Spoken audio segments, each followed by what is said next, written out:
ஆம், எனக்கு பிரியமான கொடுக்குற காகத்தின் மேலே நம்பிக்கையோ, காகத்தை பார்க்கக்கூடாது. அந்த காகத்தை அனுப்புன தேவனை தான் பார்க்க வேண்டும். அந்த தேவன் உங்களுக்கும் எனக்கும் ஒத்தாசையை சரியான நேரத்தில், இந்த நேரத்தில் உனக்கு இது தேவைன்னு அந்த ஒத்தாசையை உனக்கு அனுப்பி அந்த உதவிகளை உனக்கு செய்வார். சோர்ந்து போகாதீங்க. மனிதன் உனக்கு விரோதமாக வாரானா, ஐயோ அவர்களிடம் போனால் தான் நமக்கு ரட்சிப்பு, இவர்களிடம் போனால் தான் ரட்சிப்புன்னு வேறு மனிதர்களை பார்க்காதீங்க. தேவனிடம் போங்க. ரட்சிப்பு தேவனிடம் இருந்து தான் வரும். தேவனை எதிர்த்து பாருங்க. ஒத்தாசை உதவிகளை அனுப்புகிற அந்த கண்மலையாகிய கிறிஸ்துவை பாருங்க.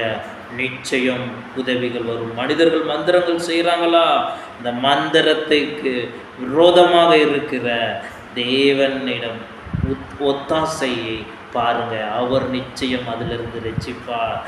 பண உதவி மற்றும் தொழிலில் லாபம் எங்கேருந்து வரும் என்று மனிதர்களையோ மற்ற யார்களையோ தேடி போகாதீங்க. ஒத்தாசை அனுப்புகிற உன் தேவனை மாத்திரம் நோக்கி பாருங்க. நிச்சயம் அவர் உங்களுக்கு உதவி செய்கிற தேவனாக இருப்பார்.